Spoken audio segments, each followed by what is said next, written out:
Game 3 last night. I will admit it, I'm stunned.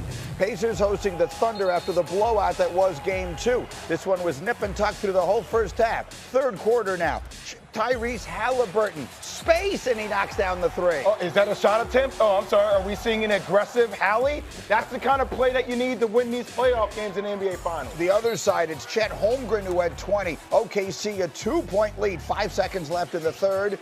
It's J-Dub, the little crossover. He had 26. So OKC's got a 5-point lead going to the fourth quarter. But in the fourth, Jay Will, it was Benedict Mathurin off the bench taking over the game. Yeah, it's just the bench play. I mean, look, they call him Kaminga East at times online, but you see the talent, and he showed you and put it on full display, just getting to his spots on the court. 9 for 12 from the floor for Mathurin. That gives the Pacers, it's a 2-point game, and now it's Nembhard going to knock in a jumper, and then watch, stay with the play, Alex Caruso. Oh, it's stolen by T.J. McConnell, and we're tied at 95. Next Pacer possession, down by 1. It's Mathurin again. 27 points. You come off that screen. If you're in drop coverage, that thing's going up. Pacers a 2-point lead, and then can't give so much room. They give him the space, and he knocks it down. Where's that vaunted OKC defense? Pacers up by 3, and then Pacers now a 5-point lead. The other way we go. Obi Toppin. Over the Toppin. He throws it down over Lou Dort. Pacers have a 7-point lead. The lead is 5 with 3 minutes left. Neesmith on the other end. Halliburton had 11 assists to go with his 22 points. Pacers extending the lead to 8. And then how about the defense? From Miles Turner, stuffing Chet. Turner had 5 blocks. Pacers own the fourth quarter. Stop me if you've heard that before. And they win it. 116-107. Don't look now. Indiana is in control of these NBA Finals. Halliburton, spectacular. The trend is simple. When he plays well, the Pacers win. This postseason, Halliburton averaging 20 and 10 with 7 rebounds, and Pacer wins. In their 5 losses, he's been nowhere to be found. After the game, Halliburton was found at the mic, and he had this to say about all of the noise. Yeah, I think the commentary is always going to be what it is. You know, most of the time, the talking heads on the major platforms, I couldn't care less, honestly. Like, what do they really know about basketball? It doesn't matter. You know, we're here in the NBA Finals, 2 wins away from an NBA championship. All right, so I'm here with some guys who know nothing about basketball, obviously, having never played in the league or anything like that. What would they know? What did we think of that? I mean, I think we all know a lot about basketball. I think I watch a lot of tape, a lot of film. I think I talk to a lot of coaches, a lot of GMs, a lot of presidents. And I think it's okay to say, Hallie, that when you play well and when you're aggressive and when you score 20 or less points, your team is 27 and 28. When you score 20 or more points, your team is now, after this win, 33 and 4. So what did you see last night that was the difference between Game 1 and Game 2? You saw a guy that when he got lanes to the rim, he wasn't just looking to kick the ball out and pass it. He wasn't one-dimensional. He was a multi-dimensional threat on the court. And when he is that type of threat, to do things, to win championships, you have to do things you're uncomfortable doing, that's a team that can win an NBA championship. That's who Hallie needs to be. How about Halliburton?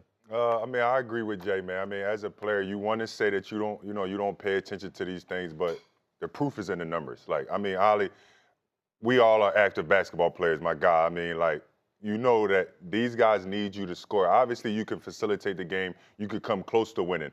But when you're in the game and you're shooting shots like these floaters, attempting these tough shots, it gives you the rhythm. It gives your team the rhythm. It has everybody knowing that you're being super aggressive tonight, scoring, playing off the ball, passing the ball, whatever it needs to be done. But we need you to score the ball, and you did that tonight. Like, yeah, I mean, it's evident. 8-1 when you score 20 points in the playoffs. Like, I get it. You know, everybody's talking about it, but it's only it was Game 3, right? Mm-hmm. Like, it was Game 3, and it's just the world of media. Anytime, you don't play as well, but when the numbers say what they say, I can't go around that. Like, being 7-1 in the playoffs, when you score 20 points, you cannot get around that. He has to be aggressive. And listen, from jump ball, I felt like we had a total different player from Game 1 and 2. Agreed, Game Marcus. 3. Look, I mean, whatever Hallie needs to do to get himself there, I mean, the shot attempts, he had rare shot attempts in the first 2 games. He barely, I said when I came on air, we talked about, like, I need him to look at the rim. Do you know how hard that is to say as 3 hoopers on the court? When you don't look at the rim, you are no longer a threat. You were just a passer,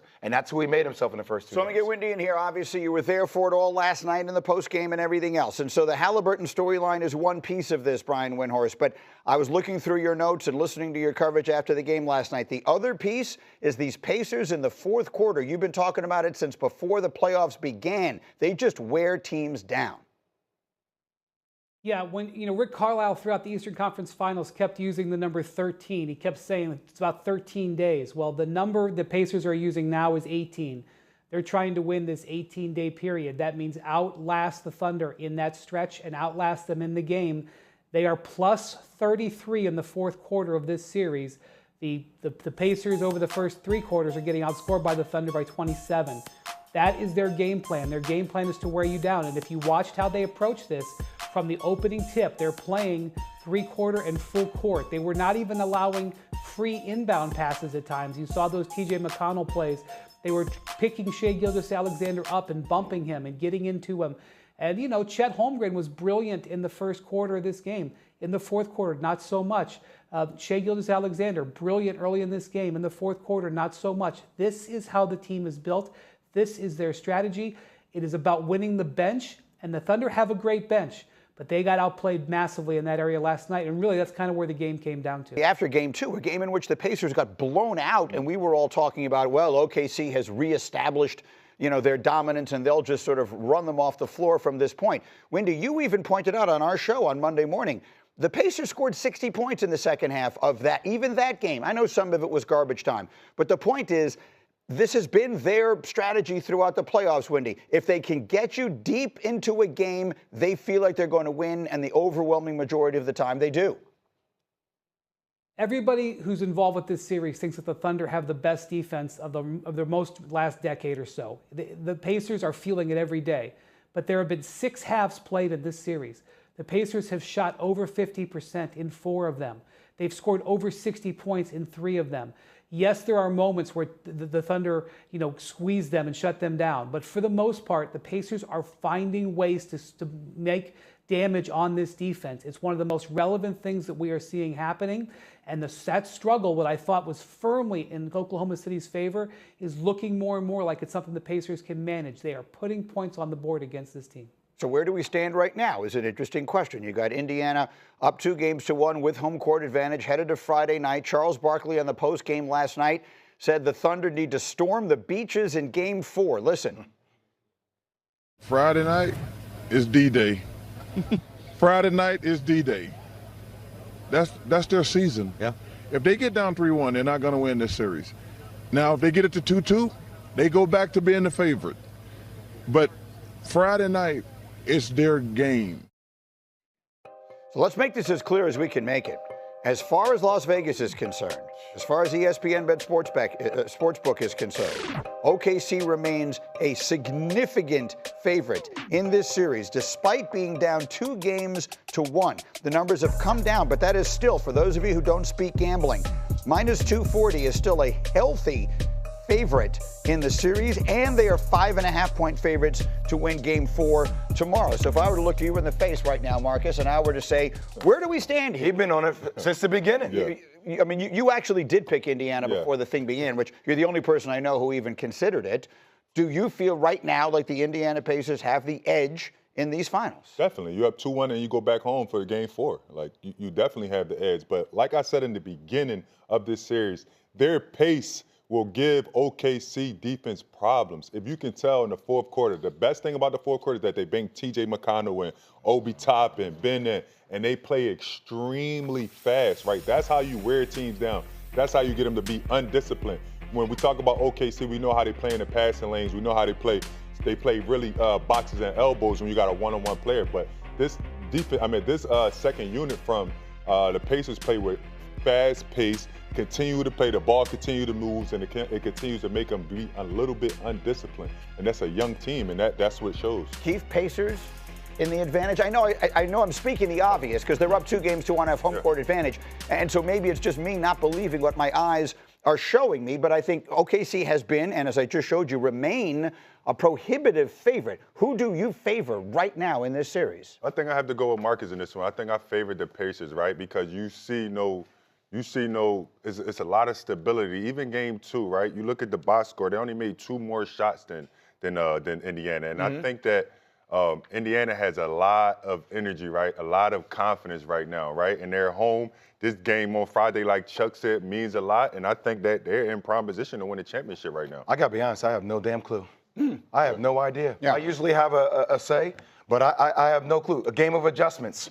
The Oklahoma City Thunder last won the NBA championship in 1979. They were the Seattle Supersonics then. The Indiana Pacers have never won the NBA championship. They won the ABA championship in 1973. Something is going to give over the course of the next week and a half. So, I mean, who do you believe? Your lying eyes or all logic? At right this point right now, according to ESPN Bet Sportsbook, OKC remains the favorite in the NBA final despite Indiana winning Game 3 last night. Jay Will is breaking down tape. So, look, this is going to be a very energetic kind of tape session for you guys at home. You're going to get a chance to see the level of intensity that TJ McConnell plays with as we look at 2 of these critical plays. And you have Brian Winters up here in the corner. Let's get the tape. Here's the tape. Okay. There you go. Wendy just wanted to make an appearance. It's okay. It's live TV. Okay, so as the play is going to start, first off, what I love about this play is going to rotate side to side. Here's the beautiful thing. I mean, I have to do this, guys. I mean, This is, come on. I mean, this dude is 5'10". He's 5'10", and watch how he's going to post up Cason Wallace as the play develops slowly. Posts up, shot goes up, and when the shot goes up, look at this. Pass, boom, goes in. Now, here's what happens. Right here. Look at this. Okay, naturally, when you're playing this game of basketball, okay, players want to get back on defense. Oh, I got to get back. Oh, I got to get back. But look at the contact here, and watch how TJ McConnell picks up on this. Inbounders here, he's looking right here at Chet. Look at his eyes. Yeah. His eyes are looking right to where he's going to inbound the ball. Look at TJ McConnell right over here. He sees that gap. Most players want to get back on defense. TJ McConnell wants to stay up, keep pressure on the defense. He pushes up right into this gap, and you're going to see quickly just that type of awareness. Boom, he gets his steal. Now, after he gets his steal, play goes, shot goes up, ball gets through. Now, everybody's going to box out. Once again, TJ McConnell just being active here. Crashes the board. He's 5'9", 5'10", crashing the board. Activity. He goes up. He gets the offensive rebound. And then look, the vision again. Right out of the side of his eyes. He sees the pass here and makes the dime and gets the ball there, and then boom, finish. Just the energy level on that play, all this, and then he gets up again. All the things you're gonna see him do, and he continues to do the small details as the game goes. He goes to the corner. Now this is great. Look at this here, guys. How many defenders do you see? 1, 2, 3, 4. All their eyes are on the ball. Look at the player up here in the corner. You're gonna see a dive right down to the basket, right? And the vision that you're gonna see from TJ McConnell in this situation, he sees that even through all the traffic, 1, 2, 3, 4 players, he's going to see a cutting player come down to the lane. Player goes, makes the pass, boom, finishes, and then look, once again, inbound pass. Look where he's passing the ball. He sees exactly where he's passing the ball. Look at the eyes of TJ McConnell right here in that gap, staying up on it again, Greeny. I mean, just making play after play after play. And the way the play just ends, I mean, this is what I love about him the most. He throws the ball out of bounds, and he just screams at the camera! He screams at the camera!